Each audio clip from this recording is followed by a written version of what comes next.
Assalamualaikum warahmatullahi wabarakatuh. Sebelumnya, saya Elisa Putri Ziana. Di sini saya akan melakukan praktik pembelajaran atau praktik mengajar untuk memenuhi tugas akhir atau UAS mata kuliah pembelajaran menyimak yang diampu oleh Ibu Dr. Aida Azizah, SPD MPD. Langsung saja kita mulai. Bismillahirrahmanirrahim. Assalamualaikum warahmatullahi wabarakatuh. Selamat siang anak-anak. Waalaikumsalam warahmatullahi wabarakatuh. Selamat siang, Ibu. Bagaimana kabar kalian hari ini? Alhamdulillah baik, Bu. Ibu. Alhamdulillah, kalau begitu ya, untuk pertemuan hari ini, sebelum kita memulai pembelajaran, mari kita berdoa terlebih dahulu ya, sesuai dengan agama dan kepercayaan kalian masing-masing, supaya pembelajaran dapat berjalan dengan lancar, serta ilmu yang kita peroleh bermanfaat. Berdoa dimulai.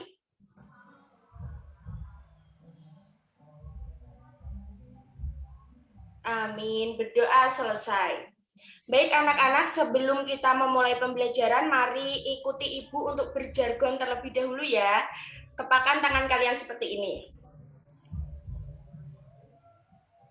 Belajar dengan semangat. Semangat dengan ikhlas. Ikhlas membawa berkah. Amin. Nah, baik anak-anak, untuk pertemuan hari ini kita akan memulai materi baru ya. Untuk pertemuan minggu lalu kita telah belajar mengenai materi teks eksposisi dan kita akan belajar mengenai materi baru yaitu teks iklan, slogan, dan juga poster. Apakah di sini kalian tahu apa itu teks iklan atau slogan ataupun poster? Siapa ada yang tahu? Ya. Apa Mbak Diva? Iklan adalah segala bentuk pesan promosi benda seperti barang, jasa, produk jadi, dan ide yang disampaikan melalui media dengan biaya sponsor dan ditunjukkan kepada sebagian besar masyarakat, Ibu. Ya, benar sekali. Jadi, iklan, slogan, dan poster itu ditunjukkan untuk masyarakat umum, yaitu untuk menarik perhatian supaya mereka tergiur untuk membeli produk yang dibeli. Seperti itu ya. Nah, anak-anak, sebelum itu Ibu izin share screen terlebih dahulu.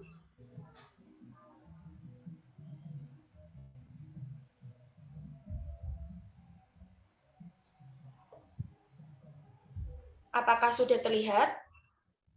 Belum, Ibu. Belum, Bu. Sudah terlihat anak-anak? Sudah. Sudah, Bu. Sudah, Bu.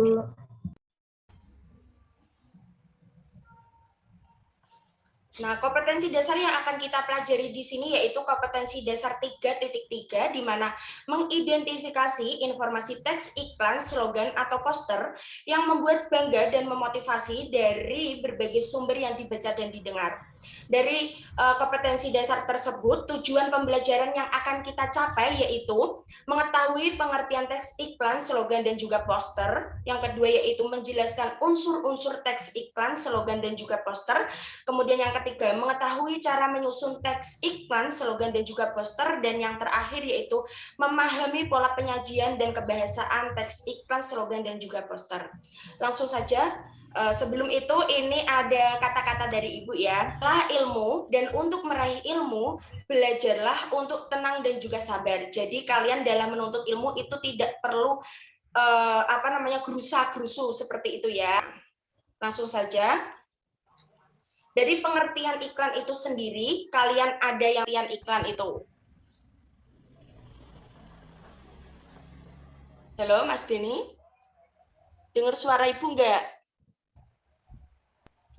Oh iya Bu, dengar Bu, lupa di-unmute. Dengar, Bu. Ya, boleh dijawab Mas Denny. Baik Bu, saya izin menjawab. Ya. Iklan adalah upaya mengarahkan seseorang atau sekelompok orang sependapat dengan tujuan tertentu dengan menggunakan media. Seperti itu Bu. Ya, benar sekali. Atau lebih jelasnya yaitu iklan adalah suatu bentuk informasi atau pemberitahuan yang dilakukan oleh seseorang atau instansi, lembaga, atau perusahaan yang isinya berupa pesan yang menarik tentang sebuah produk jasa yang ditujukan kepada halayak. Seperti itu ya. Nah, ciri-ciri dari iklan itu sendiri yang pertama yaitu menginformasi atau pesan disampaikan secara komunikatif. Kemudian yang kedua yaitu menggunakan kata-kata persuasif. Yang ketiga yaitu menggunakan pilihan kata yang tepat, logis, menarik, dan mudah dimengerti oleh masyarakat. Kemudian yang keempat yaitu menjelaskan produk yang diiklankan. Dan yang kelima yaitu menonjolkan informasi utama. Untuk ciri-cirinya sendiri, apakah ada yang ingin ditanyakan? Belum ada ya mungkin? Belum, Bu. Baik, kalau belum ada, Ibu lanjutkan. Di sini untuk struktur iklan sendiri itu ada judul, nama produk atau jasa, dan juga deskripsi atau penjelasan. Nah, unsur-unsur kebahasaan iklan sendiri yang pertama ada perkataan atau kalimat yang menarik dan mudah dilihat. Nah, ini digunakan untuk menarik perhatian orang supaya tergiur untuk membeli produk yang diiklankan, seperti itu ya. Kemudian yang kedua yaitu kalimat persuasif atau kalimat yang sifatnya mengajak. Yang ketiga yaitu imperatif atau kalimat permintaan, ajakan, dorongan, atau larangan. Dan yang terakhir yaitu memakai subjek orang pertama, tunggal, dan jamak. Nah, di sini ada unsur pembangun iklan. Unsur pembangun iklan di sini, Ibu tulis ada 6. Yang pertama ada sumber. Sumber adalah pemasangan iklan yang berinisiatif dan penyandang dana dari pemasang suatu iklan. Kemudian yang kedua yaitu ada pesan. Pesan adalah informasi yang disampaikan. Bentuk pesan bisa berupa pesan verbal atau pesan yang disampaikan melalui lisan atau suara, dan pesan non-verbal atau pesan yang disampaikan melalui gambar atau audiovisual. Kemudian yang ketiga ada media. Media di sini adalah sarana yang digunakan untuk menyampaikan iklan. Contohnya itu seperti HP, seperti itu ya. Kemudian yang keempat ada penerima. Penerima adalah individu atau kelompok masyarakat yang menjadi sasaran atau objek iklan. Yang kelima ada efek. Efek adalah perubahan yang terjadi pada diri penerima. Nah, jadi efek ini misalnya individu yang telah membaca iklan atau melihat iklan atau mendengarkan iklan itu efeknya bagaimana? Dia tertarik untuk membeli atau malah tidak, seperti itu ya. Jadi seperti yang dikatakan tadi bahwa iklan itu harus menggunakan kata-kata yang menarik. Kemudian yang terakhir yaitu umpan balik. Umpan balik di sini adalah tanggapan, reaksi, atau respon penerima pesan yang dikehendaki dari penerima pesan. Nah, untuk unsur kebahasaan sendiri, anak-anak, apakah ada yang ingin ditanyakan? Belum ada, Bu. Baik, kalau belum ada, Ibu lanjutkan ya. Nah, di sini ada jenis-jenis iklan. Yang pertama yaitu iklan pengumuman, adalah iklan yang berisi perhatian melalui sebuah informasi atau pemberitahuan. Contohnya yaitu ada iklan pengumuman, iklan berduka cita, iklan reuni alumni, dan lain-lain. Nah, di sini coba ini kan ada contoh iklan ya. Donasi sahur dan buka puasa di berbagai wilayah pedesaan. Batas akhir donasi ini 20 Ramadan. Ibu ingin bertanya, judul iklan itu ada di bagian mana sih? Coba Mbak Diva dibacakan judul iklan. Judul iklan di bagian yang ini, Bu, donasi sahur dan buka puasa di berbagai wilayah desa. Benar, jadi kalian sudah mulai paham ya untuk bagian-bagian iklannya itu sendiri. Selanjutnya di sini ada iklan penawaran atau iklan niaga, adalah iklan yang menawarkan barang atau jasa kepada halayak ramai. Contohnya seperti ini ya. Kalian lihat, kalian pahami. Kemudian ada iklan layanan masyarakat, yaitu untuk memberikan penerangan dan pencerahan mengenai sesuatu hal. Nah, iklan ini biasanya ada di desa-desa seperti itu ya, di balai desa paling banyaknya, terus di rumah sakit, puskesmas, seperti itu.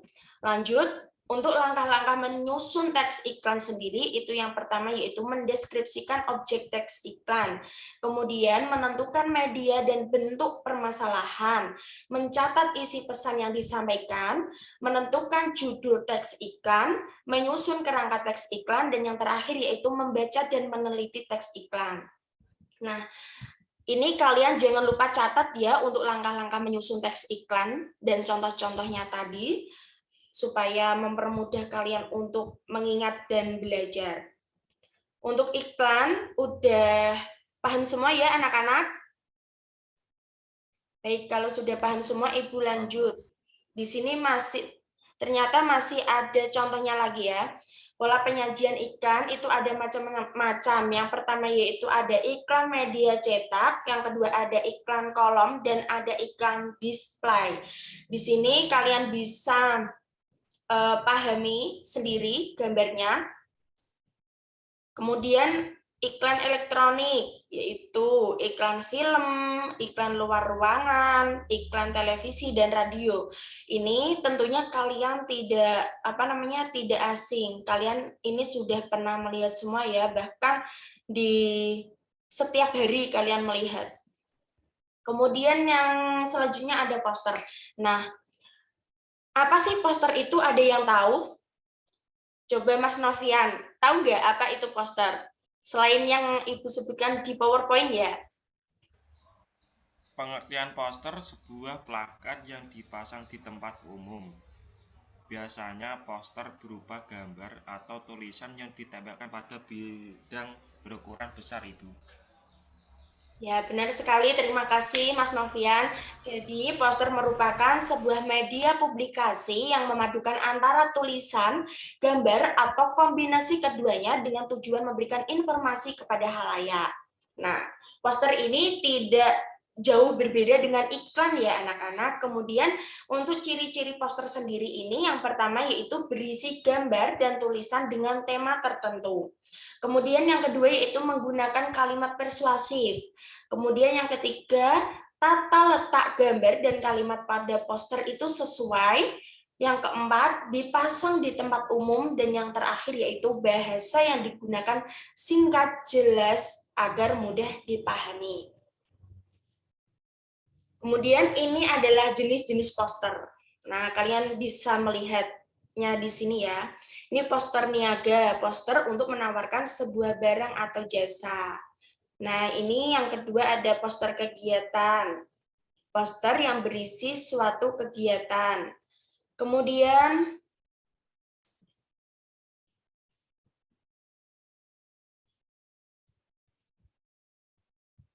ini PowerPoint Ibu jalan nggak? Nggak jalan, Ibu. Masih Udah di jalan, Bu. poster Masih di kegiatan poster Ibu. kegiatan. Ya, ini sudah. Selanjutnya yaitu ada poster pendidikan. Poster pendidikan contohnya seperti ini ya, langsung saja. Ini poster layanan masyarakat, poster film.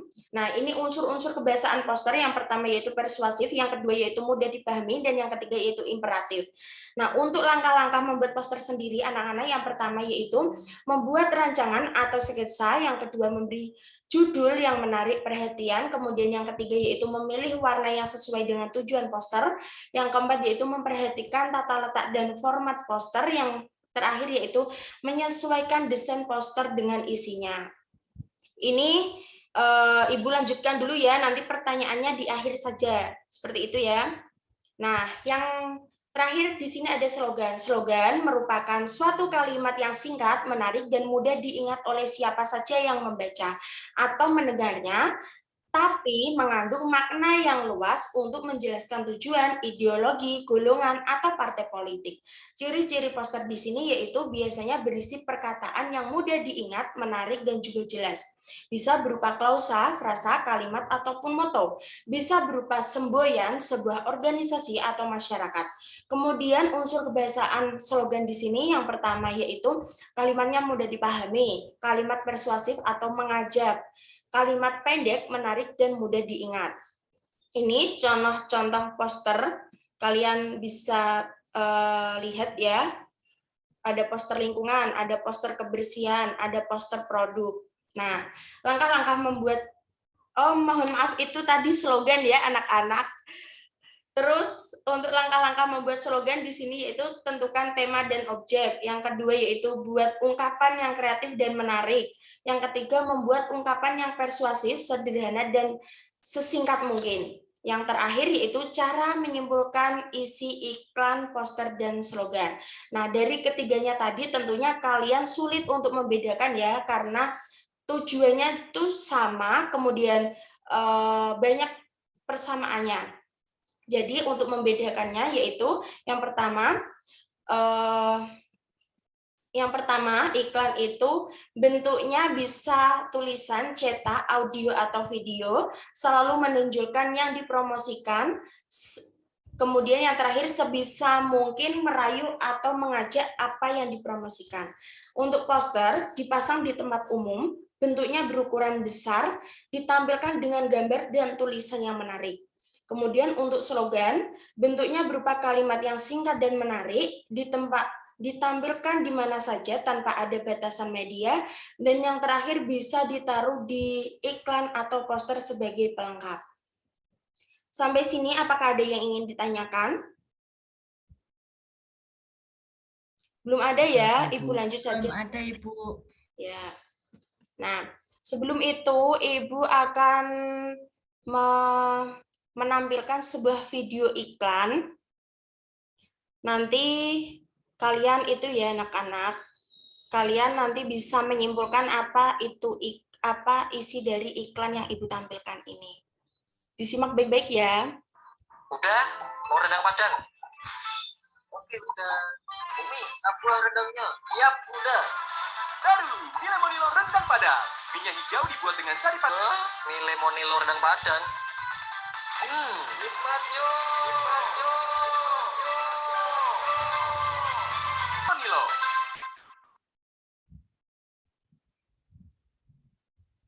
Nah, dari iklan yang kalian tonton tadi, siapa yang bisa menyimpulkan dari isi iklan tersebut? Coba.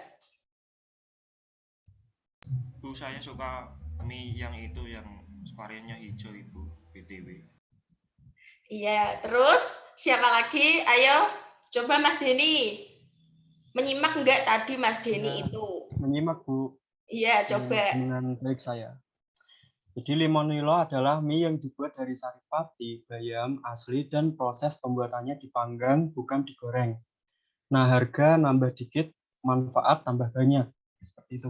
Ya, jadi isi dari iklan tersebut yaitu kita diajakin untuk makan mie lemonilo ya, daripada makan mie yang lain. Karena mie lemonilo itu kaya akan manfaat, seperti itu ya.